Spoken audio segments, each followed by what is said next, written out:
Alors Christophe Médicis, nous accueillons Flore Chéry. Bonjour Flore. Bonjour Brigitte, bonjour Christophe. Bonjour Flore.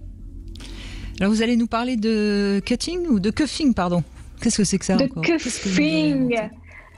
Ah oui, alors c'est pas moi qui l'ai inventé, mais c'est vraiment la tendance qui est d'actualité. On s'en rend pas compte, tellement l'actualité mondiale est accaparée par l'élection américaine et la lutte contre le coronavirus. Mais la cuffing season a commencé. Alors la cuffing season, ça veut dire la saison menottée, cuff, et ça n'a rien à voir avec le BDSM, le fouet et le latex. C'est même plutôt l'inverse. C'est un concept qui nous vient des États-Unis et qui veut dire concrètement que le mois de novembre a commencé et qu'il faut se trouver un partenaire pour endurer les longs mois d'hiver. Quelqu'un pour hiberner avec soi devant les séries américaines et une bonne pizza, s'offrir éventuellement des cadeaux à Noël pour peut-être se larguer à la Saint-Valentin quand les beaux jours réapparaîtront. Alors je vous vois venir, Brigitte, vous allez me dire oui, encore un concept nébuleux qui vient des États-Unis, porté par une série américaine de trentenaires célibataires, mais la cuffing season peut se vérifier à travers les chiffres et même en France. Par exemple, on enregistre un pic de naissance au mois de septembre qui correspond à peu près à 9 mois après la période de cuffing. Une étude menée par dating.com enregistre 30% de visiteurs en plus sur tous les sites de rencontres de novembre à février. Et les plateformes de porno comme Pornhub notent qu'il y a plus de mots-clés tapés comme boyfriend, couple ou cuddle, qui veut dire caresse, pendant cette période de l'année. Alors le problème, c'est qu'avec peut-être que c'est tous ceux qui ont pas réussi à faire des rencontres pendant l'été qui du coup se désespèrent et essayent de... Oui, ou qui ont peut-être aussi même un peu besoin de tendresse. Quand on tape cuddle sur Pornhub, c'est qu'on est vraiment dans une recherche érotique qui s'apparente presque à de l'affection, je dirais. Mais le problème, c'est qu'avec le coronavirus, on est un petit peu en corona cuffing depuis mars. On ne sait jamais quel est le bon moment pour jeter son partenaire sans prendre le risque de passer un mois seul à se faire des pattes. Surtout que faire de nouvelles rencontres reste quelque chose de très compliqué.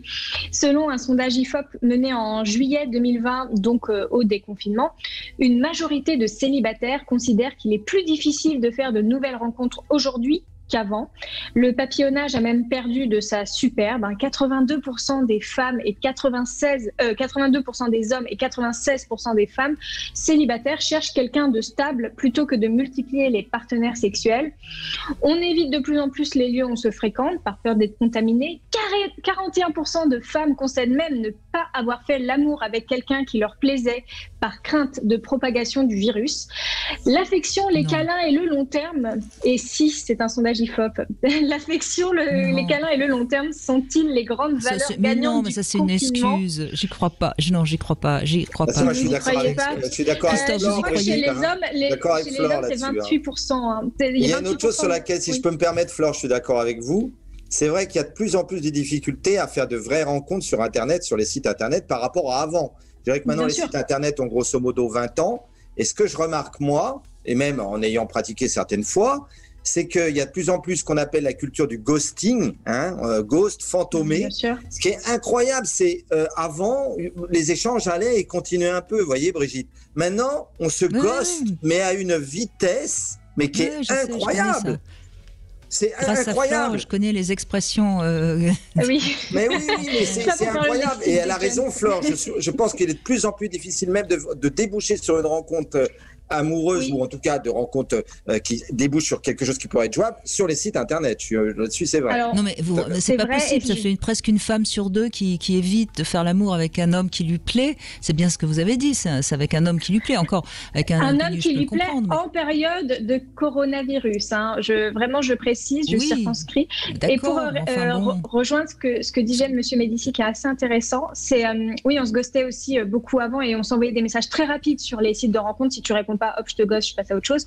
Alors que pendant le confinement, on prenait beaucoup plus de temps à s'envoyer des longs messages, à écrire des longs textes, à se répondre, à avoir une correspondance suivie, que c'était le cas avant le coronavirus. Donc vraiment, le coronavirus a impacté la façon dont on se rencontre, même sur les applications de dating.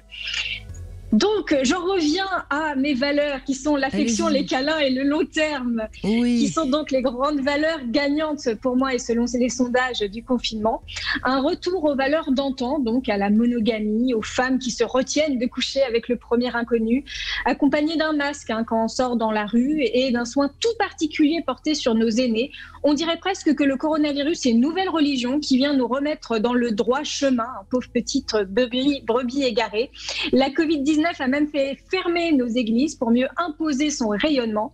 Mais bon, je préfère une unique paroisse qui nous fédère au déchirement de croyants qui ne s'entendent pas sur des dessins. C'est joli. Jolie conclusion, Flore Chéri. Non, mais c'est sûr, de toute façon, c'est évident. Quoi qu'il se passe, les relations humaines, forcément, sont modifiées par ce qui se passe. Ça paraît évident. Mais ce que je trouve étonnant, c'est que c'est quand même pas... je veux dire, c'est pas le sida, quoi. C'est pas le virus du sida. Donc, c'est pas quand même un virus qui est dangereux dans une relation amoureuse. Alors, je sais bien que je crois que c'est la ministre canadienne qui nous avait conseillé de faire l'amour avec un masque. Je ne sais pas si vous aviez suivi ça. Oui, il y avait ça aussi à New York, oui, je crois. Mais au Canada, certainement. Oui.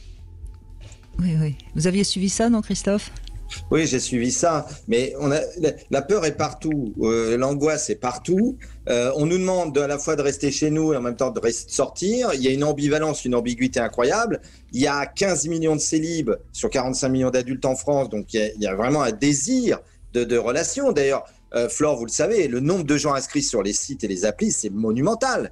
Je crois qu'on frise pas loin de 10 ou un peu plus de 10 millions. Donc, il y a une envie de se rencontrer.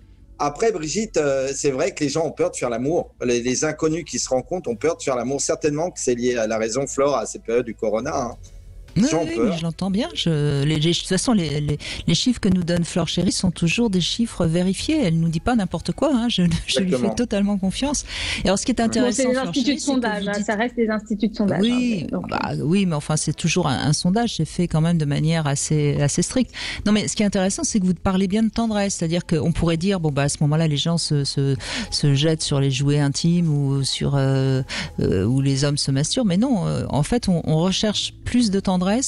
Et là, c'est Christophe qui vient de le dire, le côté anxiogène de notre époque fait qu'on a besoin de se sentir rassuré. Et quoi de mieux que la tendresse pour se sentir rassuré, oui, sans doute. Exactement. Bon.